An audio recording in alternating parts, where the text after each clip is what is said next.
welcome back to the Izzy and Alex Show. On today's episode, we've got a very special guest. We've got Blu Hydrangea with us. How are you doing? Hi, I'm great. Thank you so much for having me. I met your dad at It Takes Two, and now we're here today. I having know. a good time. You're looking very festive. I love it. Oh, thank you very much. This is my little Santa outfit. I've got my Christmas sacks on my shoulders there instead of carrying around all those presents in a big heavy sack. I just want to say as well, thank you to the Facebook page RuPaul's Drag Race UK fans for helping us promote this episode. They are called the RuPaul's Drag Race UK fans. For those of you that want to go and check that out, if you're a fan of Drag Race and you want to join them on the little fandom. But yeah, big thank you to them for plugging this episode for us. So yeah, shall we just get started? Yeah, let's get stuck in. We're going to start with something that we've just started doing with guests, just as like a little fun intro, and it is a would you rather question. So if Alex wants to say the would you rather question. Yes, so we thought we have to make it drag related, obviously, because you're on the show today. So our would you rather question today is, would you rather be in drag every day for the rest of your life or never do drag ever again? Oh, that is really hard. Drag takes a long time every morning to get into. Like, I used to work at MAC Cosmetics, and every single morning the girls would have to get ready, whereas I could just waltz in, no makeup on, and I would just roll out of bed and turn up to work, and I love that. So I can't imagine getting up every morning and getting into drag, but I also can't imagine life without drag. So I'm gonna have to say drag every day. Drag every day. Why not? More drag the better, right? Yeah, Exactly. definitely. Yeah, now we've just got some questions that we've planned. So the first one is just more, the first few are about more kind of early drag. So how would you best describe your drag that you do? Oh, well, my drag is kind of very whimsical, very camp. It's cartoony. I don't take myself too seriously, which is quite a good thing whenever you're a drag queen. So yeah, just campy, kooky, cartoony. Those are all my favorite kind of things that I whenever I see other drag queens. And the things that inspire me the most are normally not real life things. So that's how I'd probably describe my drag, yeah. Oh, that's great. We had a few questions actually about your drag name, because it's quite, it's just not like typical, like some people just use their normal like name. So we were wondering how that came about. Well, actually, someone else gave me the name. It was based on the Lana Del Rey song Old Money, but it's an old friend that I'm not that close to anymore. So I decided to reclaim the name myself and give it my own meaning that was special to me. And basically we have this big blue hydrangea bush in my garden that I've always remembered. It's always been there since I was really young. And I remember that my nanny told me to plant a blue hydrangea to make it blue, because normally they're pink or purple. You have to put some rusty nails in the soil and then it turns them blue. Oh my God. Yeah, I love that story of something coming from like a rusty, dirty nail and then it blooming into something beautiful.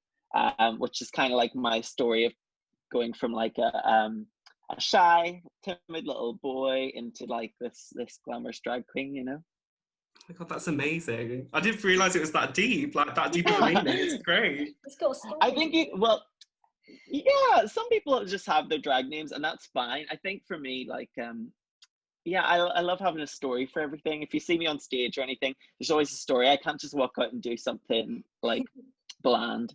I like just, even if it's just for me and no one else gets it, I just like having a story for stuff, you know? That's really amazing. The next thing we want to know is how and when did you start doing drag? Oh, I started drag in 2014, I believe. I just started dating my current boyfriend, and he encouraged me to do it. I had dropped out of university and didn't really know what to do with my life, and he signed me up without me knowing for a makeup course, and then from there it kind of led on to the drag side of it, and then from then on it was performing. And the moment that you hit the stage for the first time, there's kind of no looking back, because it's so euphoric. It's such an all-encompassing experience that then you're like, I have to do this every day. That's so obviously you're a Belfast queen, and that's where you sort of started doing your drag. We just wanted to know a bit more about that. Like, what is the Belfast scene like? Oh, well, it's a good time.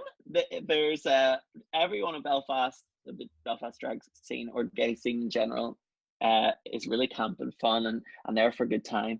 And we have such a great connection because until recently marriage equality wasn't legal, so we were all kind of like, we all had this one aim, this one goal, to kind of legalize that, which it now has been, thank goodness.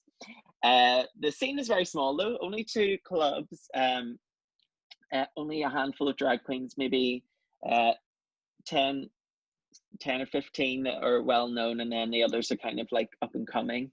And I was just lucky to kind of get a good shot, and it was kind of whenever drag was just starting to become mainstream, so I was kind of able to get in there before anyone else could. And then I was raised by all these fabulous queens, and also Drag Race. I'm kind of like a product of both, like old school drag and new school drag, so that's why I kind of stood out a bit more on the Belfast scene, and got noticed by people on Instagram and then on Drag Race, so kind of lucky, to be honest. Yeah. So you just touched on the marriage equality. We were going to ask you this later, but I thought, why not just ask you now? Of course. So obviously gay marriage is now legal in Northern Ireland, and obviously I'm just being nosy, to be honest. I know that you've got a boyfriend. Do you have any plans to get married? I mean, I would love to. The plans are there. The ring is not. But we're in no rush. The past since Drag Race has been hectic. It's been non-stop doing this, that, the other. We haven't really had time for ourselves. So, or to think about ourselves, and we're okay with that. We're okay with the rush and the hustle and the bustle. So, it will happen. We're in no rush. And I did say on Drag Race that we were waiting to get engaged until marriage equality happened. We didn't realize it would be so soon, but but we're okay waiting. With gay marriage not being allowed until recently, would you say that made it a bit more of a struggle growing up as gay in Belfast? I'd say so. Not even just for me, but I'd say for probably the majority of people, because if you see on in the news that the government that you're under is like not backing or supporting what you're doing. In fact, they're going to do the complete opposite and be against gay marriage. And we have this party called the DUP, run by Arlene Foster, who's our first minister, and their party actually vetoed the first vote for gay marriage, which was voted in favour for. Other than that, though, I imagine that Belfast isn't too bad. For the majority of the people in Belfast, they're very open-minded and very nice and kind, the ones that I've met anyway, and I'm sure it would kind of just be like growing up in any other city, but with the added element of the government doesn't want us to get married. But it's legal now. It happened in a roundabout way in which the government from across the waters had to step in, but it's happened nonetheless, so we're very glad of it. Oh, that's amazing. And obviously, for the viewers that don't know, you are from Drag Race UK. You came 5th. Absolutely amazing. Obviously, we were rooting for you all the way. I can't even lie. You're amazing. Thank you so much. We were just wondering, what was your favourite challenge on Drag Race? Oh, well, that's like the easiest question ever. The only challenge that I won, which was the frocked challenge. Yeah, that was just such a great day. I actually think the preparation for that challenge was the hardest of all the ones that we did, even the one that I went home on, because we prepared overnight we wrote our lyrics, and then we had a full day of choreography, full day of rehearsals that we all had to put together ourselves. So yeah, it was the longest day on set by far, but the outcome of the challenge was my favorite. I remember we finished the song for the first time in front of Rue, and I just knew that it was like, I was like, this is really good. It's the first time on the show that I was like, hey, I actually did something good. So yeah, that's the one I had the most fun with. Also because you're working with other girls. That's whenever you're working on your own, there's no one to like bounce off. There's no one to ask to see if you're doing all right. But working with other people, it's really good, and especially in that kind of environment where you feel kind of isolated from everyone. And yeah, that was my favorite challenge by far. Yeah, my least favorite is the water bottle challenge that I was sent home in. I did not think you should go for that one. I really did not. But obviously, shouldn't name names, but you should not have gone.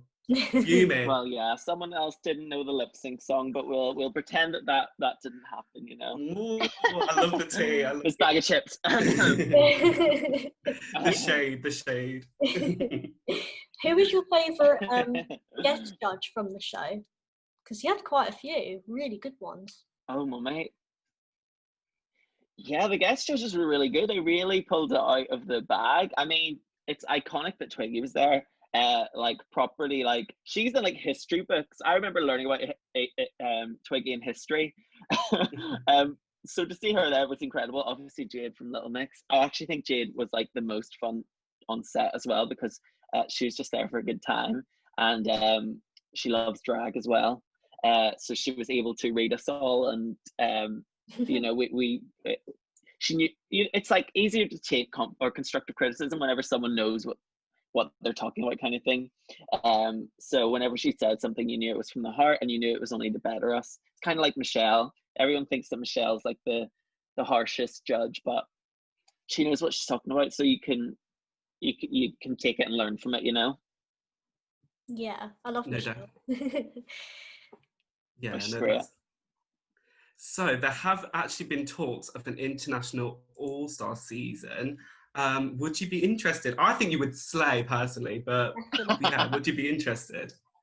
I would do anything, to be honest. If Rue asked me to come back to clean the floor, like to clean the main stage after a lip sync, I would do it. I would do anything. And I would be there. I just think it was such a fun experience, and I've learned so much from it, so I could never possibly turn anything down in the future, you know. No, amazing. What is your first impression of the cast of the Drag Race UK season 2? Because that's just been announced. Oh yeah, oh my goodness. Well, first of all, they all got really pretty photos, and they were obviously told that they were going to shoot their promo. We were told, just wear something that you normally wear. We're going to we're just doing some computer like social media stuff. So I turned up, we all turned up with our cute little outfits, nothing that we would want to be our promo outfits. And we were told, okay, so this is the outfit that the world is going to be introduced to you with. And we were all mortified. Luckily, my outfit isn't too bad. I actually still love mine, but we would probably look as good as the season 2 girls if we were given the chance. They all look amazing though. My personal favorites, I can't say. I kind of love them all. Can I love them all? Yeah. Yeah, I just think they all seem really confident. They all seem really excited. There's a really diverse cast, full of really smart queens, very talented queens, and they all seem great. I do have special like love in my heart for Joe Black and Lawrence Chaney, and Cherry Valentine is my new favorite, who I didn't really know much about before, but she just looks incredible, and she has this geeky laugh, which I love. Yeah, Tace looks amazing too and seems really confident. Oh, they're all fab. I can't wait for the season. It's going to be fabulous. And they had to do it during a lockdown, so I can only imagine how hard it was for them, you know. That's so true. You are on our TV screens a lot recently. Obviously, that's a great thing for us. But one of those shows that you've been a part of is God Save the Queens. And we just wanted to know a little bit more about how that was like touring with all the drag queens and Alyssa Edwards herself. Oh my gosh, it was so fun. I literally had the best time, and everyone says about Alyssa, oh, you know, she is like the grand dame diva. She is, she will be late to everything. She will be the biggest diva. She wasn't. She was a really fun time, and whenever we had a wee drink on the bus, we played some party games, stuff like that. She was always up for it. And she wasn't even that much of a diva. She came with me, and we had a Subway. What did you get? Do you remember? I can't remember actually. I think it was turkey and ham, maybe. Ooh. Interesting. And she set out her little napkin like it was a plate, and she had a knife and fork, and she ate her Subway with a knife and fork, which was so glam. I've never seen anyone eat a Subway like that. And yeah, we had a great time. It was a lot of fun, and that is really when you get to know the girls, because when you're on set, you're thinking so much about everything. You're kept in different hotel rooms. You can't really speak. So whenever we had that moment for all 10 of us to be together, it was just incredible. And I truly realized why everyone says, oh, these are my sisters, this is my family, because they truly are family. And I love them that's to bits. amazing. Tell us a little bit more about Strictly Frocked Up, because that'll be finishing soon, because it's the final this week. Ooh. Exciting.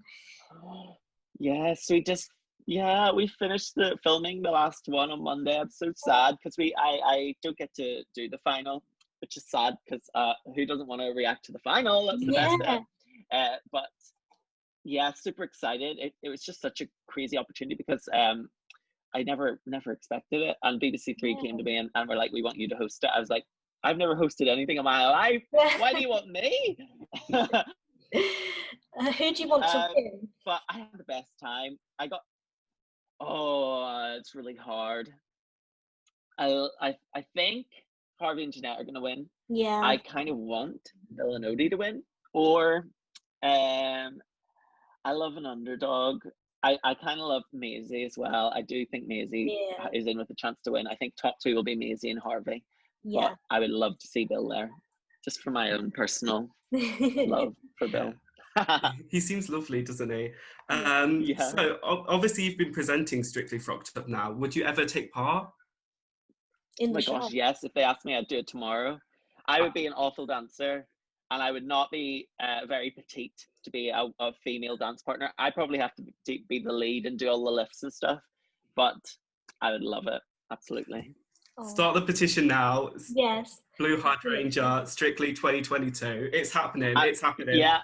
And Frock Destroyers for Eurovision as well. We were going to mention this later because we loved Her Majesty. Like, we loved all the songs, but Her Majesty was my favourite.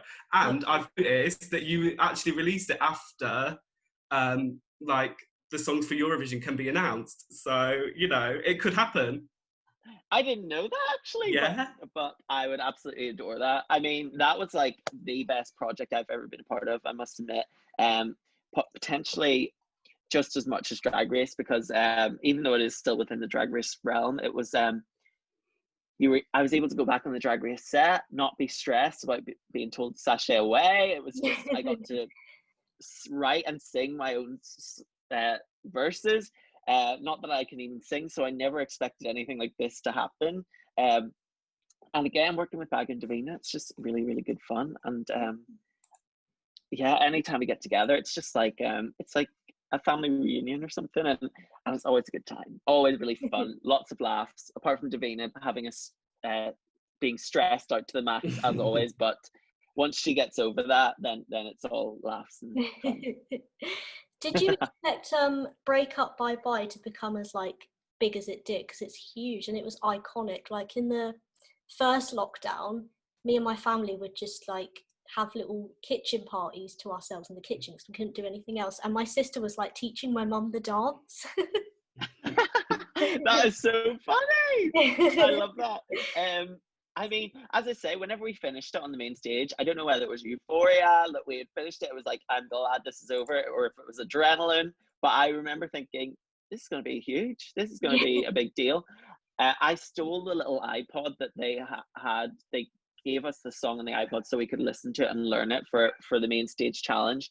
And I stole it so that my boyfriend could listen to it because I just knew how iconic it was going to be. I didn't quite know it was going to chart in the iTunes charts and the UK top 40, but but I'm just glad it did, because I mean, more drag mainstream the better, and it gives opportunity for other people like the three of us doing this. It's for fun. It's for the fans that enjoyed it. It's to give us something to do, and to just because we love music and we love performing. But there are other people who are really serious about music, like Davina. I'm sure a lot of the season 2 girls would want like serious music careers, and hopefully us doing this, it will pave the way for that, even in the slightest. Because once one drag artist is in the top 40, then there's definitely room for more, you know? Yeah, 100%. Absolutely. And we should just mention that their Frock Destroyers album is out now, Frock Life. It's an amazing album, as I've already said. I love Her Majesty. I really, really think it could win Eurovision. Like, I'm a massive Eurovision fan. Honestly, you should really, like, yeah. Hopefully the BBC pick it up. Yeah. Fingers crossed. We're doing something really exciting with the BBC on New Year's Eve.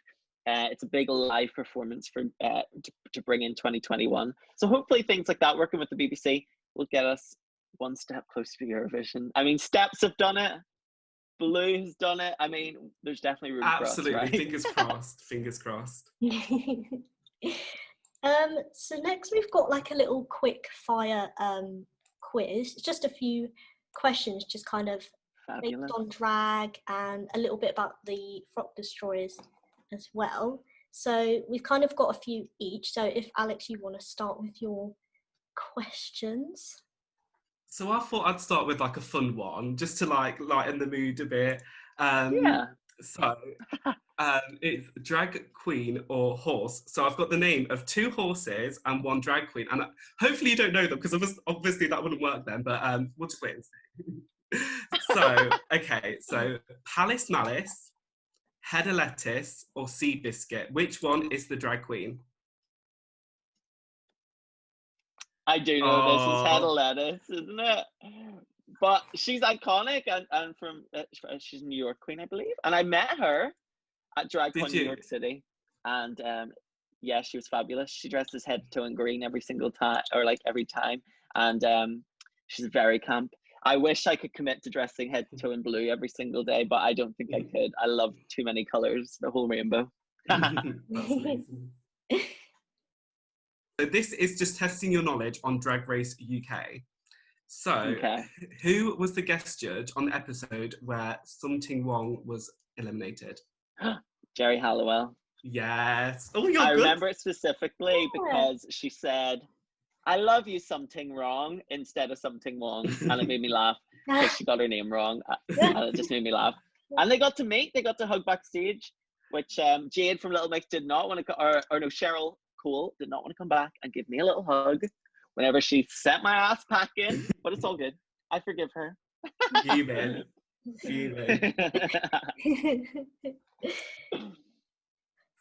We'll get into mine. Mine's just who said this on the season that you won of RuPaul's Drag Race. It's quite an easy one. I think you'll get it. It was quite an iconic line in one of the challenges. But who said much better? Okay. Who said much better? It was Baya! Yeah. I knew you'd get that. And then the next one is about the Frock Destroyers, because obviously it came, at one point it was 3rd in the iTunes chart, which is amazing. And it beat, it was 3rd above a particular big artist. Do you know which artist that was? That's the question. Oh, I don't know if I do. I remember specifically that Dua Lipa was one of the people in front of us, because Baga talks about it all the time. But I can't remember who was behind us. Let's just say, who was around back that time? Oh, I don't know. Adele? Probably not Adele. What am I talking about? Go on, tell me who it is. It was actually Selena Gomez. Mad. My goodness. And Ariana Grande.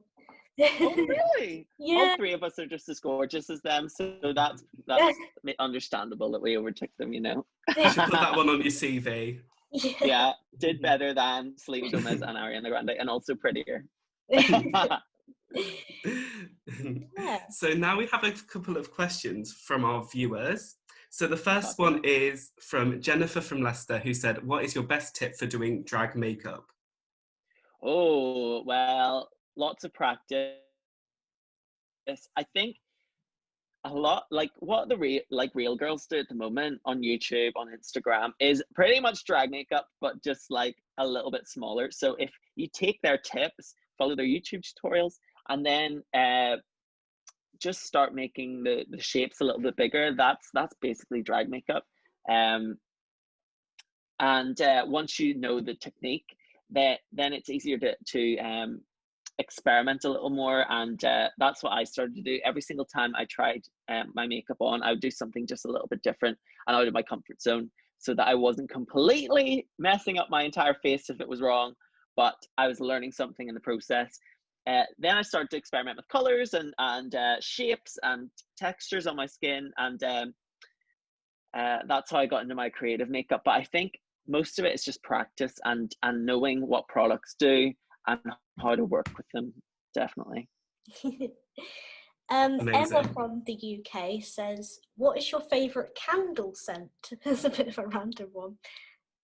Got a good mixture here. Oh, that is weird. I love that. I got a candle that was actually made like to be the Blu Hydrangea candle, and I got to choose the scent of it myself, and I wanted it to smell like what are those lollies called? They are the Twister lollies. The lime. It's like a lime Twister lolly. Do you know what it's like? Do you know it? Do you know Yeah. Yeah. The swirly it? ones. So it's got like ice cream, and it's also got like lime through it, and it's like the nicest smell. I don't know why. I love that lollipop. I love the taste, but I love the smell of it even more. So I asked them to make this into a candle, and they did, and it smells perfect, and it's my favorite candle. Amazing. Make sure you buy it, everyone listening. Yes, I don't make any money off it, but feel free if you want. Oh, just send Blue some money and buy it anyway. Yeah. It's a cute candle. It's got my face all over it. It's my elimination look. It's got all over it. So, yeah, with the sad tears and my head buns that had unraveled. that's so funny. So Courtney from the UK asked, "Who is your favourite gay icon?" Oh my gosh, I have a few. I think the one that inspired me the most is probably Divine. I used to watch Hairspray, the John Travolta one, with I love like the movie. Yeah, it's great, and it's my feel good movie. I loved it, and I used to dance around the living room to, being Tracy Turnblad's mum, Edna, and for some reason my family didn't know I was gay, even though I did that. And then I found out that there was like a whole like original. So Hairspray, the musical, is based off a movie that has Divine in it, an iconic drag queen from believe the 80s. And yeah, she was my first kind of introduction into drag, and then from that I found RuPaul. I used to watch RuPaul at 2 a.m. It used to be on E4, and on school nights. I think I was about 12 or 13.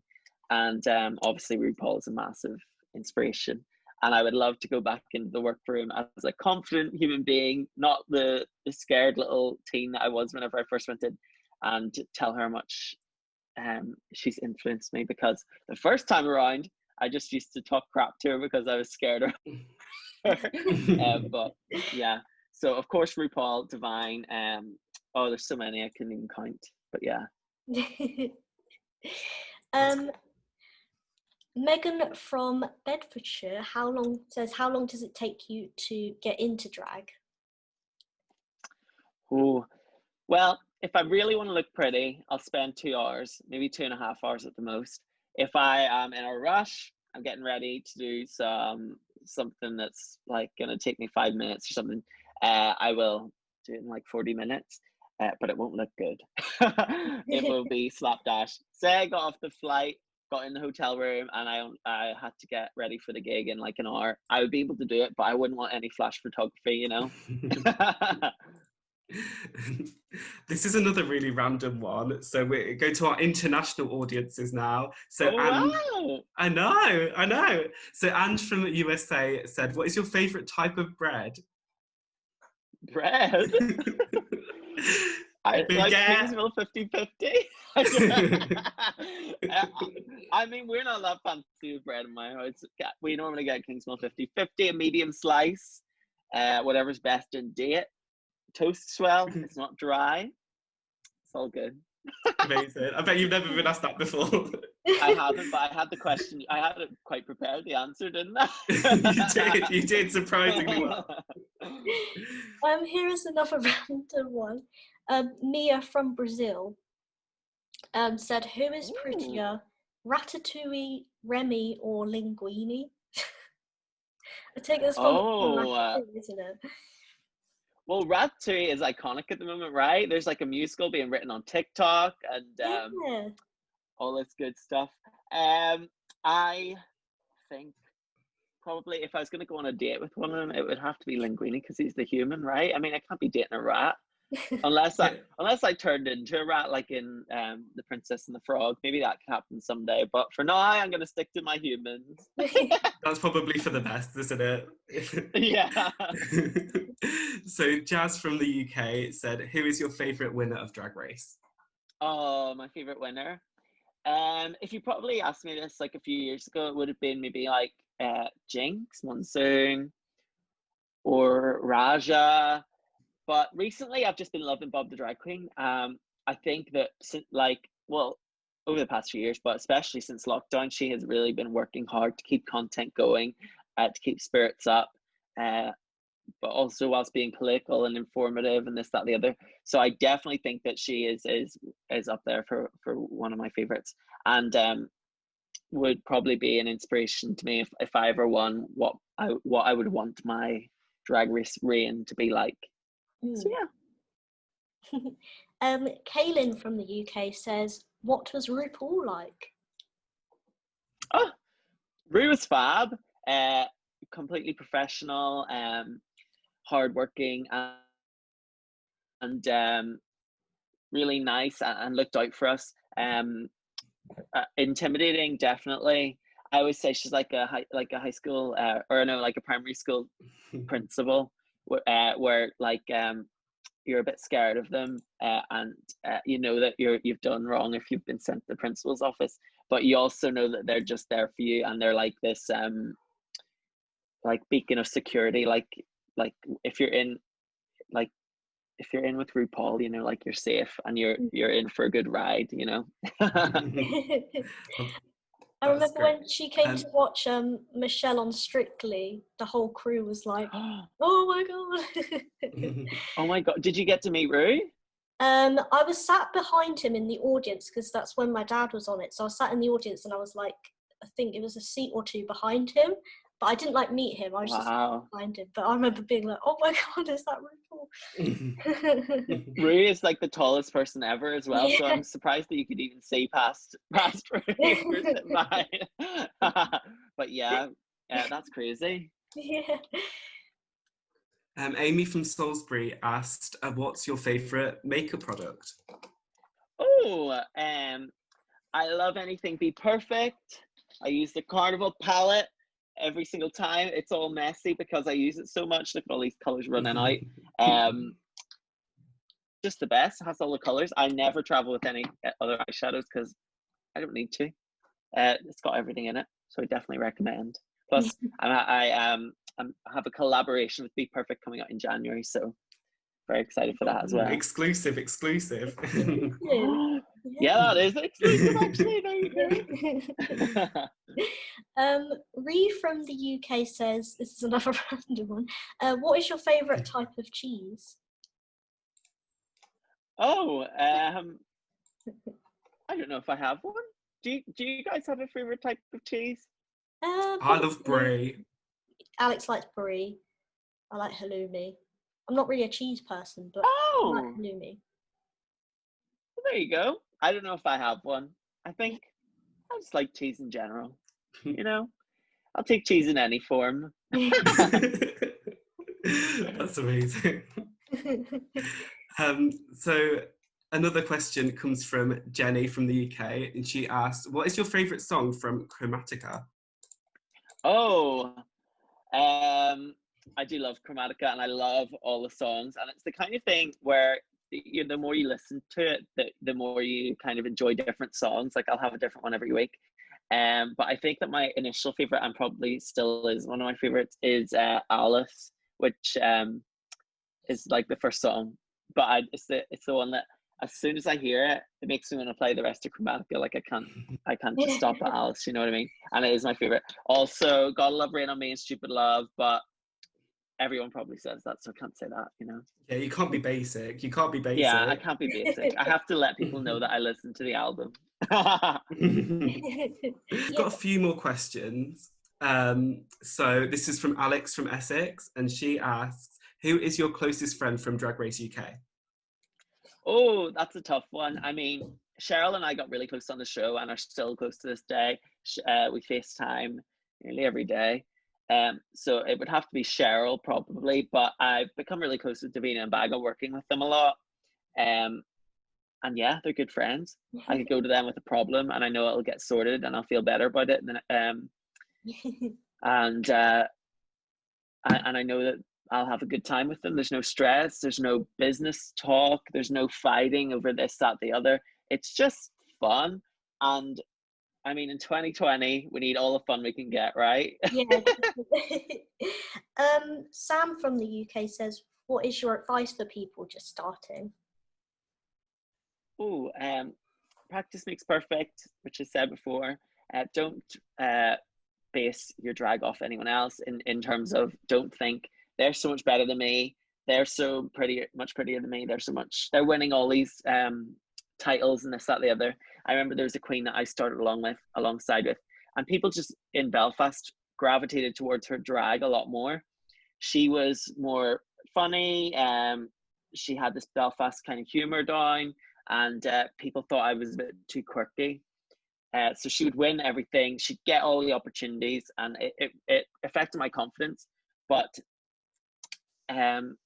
look who's on Drag Race now, bitch! No, but what I mean to say is, like, she may have been getting all these opportunities, but it's not about what other people are doing. It's about what you're doing. So focus on yourself and make sure that level that you want to be at, because then you never know what opportunities you'll get. For example, Drag Race, you know.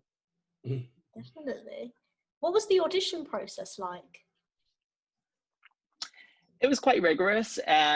I think there was a lot of paperwork to fill out, and then we did a video, and we had some interviews.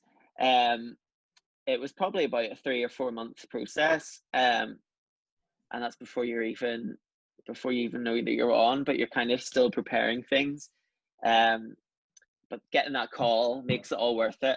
It was a long and hard process, and I can imagine all the girls across the country that watch all these girls get on the show, they must feel deflated whenever they don't hear back. But it's the kind of thing that there will be that perfect time for a queen, you know. And luckily mine was on the first show, on the first season, and I know that it's probably hard for up and coming queens out there to hear it from someone like me, like, how do you know, you've only auditioned once? But from being on the show, I can really tell that they want the cast to succeed and work together and make great television, so that then it'll be a great season full of opportunities for them. So I feel like waiting for Drag Race isn't a bad thing either. And sometimes I even wish that I had waited myself, because I was a bit shy, I was a bit nervous, I wasn't as confident as I should have been, and I probably could have won the whole thing if I had that little bit more nerves. But so yeah, that was the process. And to all the queens out there, keep trying. Drag Race needs you and wants you, I promise. It's just waiting for your time. Yeah, because there was some on the US one that had applied for like every season before they got on. It was Alaska, wasn't it? Yeah. She applied for like since season 1 and then didn't get on till like season 5. So it's just persistence. Yeah. I think Nina West had done like 10 seasons auditioning, and she is now one of the biggest faces of Drag Race. She came off it so well. So it just goes to show you that when she did get on, it worked out perfectly for her, you know. Just one, I think we've got a couple more viewers' questions on this chat. There's one from Madison from the UK. What's your favourite part of your makeup routine? My favorite part is probably my highlight. It's you probably can't see it today. Actually, I didn't apply very much, but it means that my makeup is done, and it's just some little touch-ups at the end, because the makeup is hard work. Knowing that you have to do a day in drag is hard enough as it is, but knowing that you have to get up an hour early to start doing makeup is the hardest part of the day. So once it's on, oh, I love my blush too. I'm even applying blush as we speak. It's just my favorite part. It makes me look like a little cute little pixie. Or like I've been for a jog. Oh, I'm so flushed. But yeah, knowing that I just get to do the finishing little touches and it's done is my favorite part. Amazing. Just really quickly, one final last question. Keris from the UK said, so obviously we know your favourite winner of all time, but who is your favourite drag queen of all time? Oh, if it has to be from Drag Race, I think probably Bendela Creme. She was, she was an early kind of season girl, so I kind of have had a lot of years to like find inspiration from her, you know. Her catchphrase is, or like her motto is to be terminally delightful, like just be a nice drag queen, which is all that I wanted to do. It didn't really work out for me. I was a little shady, but but if the basis of your drag is just to be a nice person, that's a great start. And drag queens are like the epicenter of gay society. We are the beacons that you see at the pride parades, at the speeches and marches and this, that, and the other. So the last thing that I'd want to do as a drag queen is to intimidate people who should be empowered by me and inspired by me. So seeing Bendela Creme just be a nice queen was really inspiring. And yeah, that's why I love her. I love Bendela Creme. She is really good. Yeah, and she's funny and she's put together. And then whenever she went on All Stars, she just proved that she could win the whole thing. She was winning every single challenge, but she thought it's fine. I've done enough. I'm gonna get a great career out of this. Someone else, can go ahead and win. And then Trixie got to do that, and look, now they're both just successful. Yeah. So it all worked out for everyone. Yeah, I think that's all we've got for today, isn't it, Alex? Yeah, thank you so much for your time. Honestly, we appreciate it so much. You've been amazing. Oh my gosh, thank you so much for having me. It's been a lovely morning. It's a great start to my day. Oh, thank you. It's been a great start to our day too. Absolutely. So thank you for listening to this week's episode. We'll be back in the new year for more episodes. And yeah, thank you for Blu again, and have a great Christmas and a happy new year. Yay, bye everyone. Bye. Thanks guys.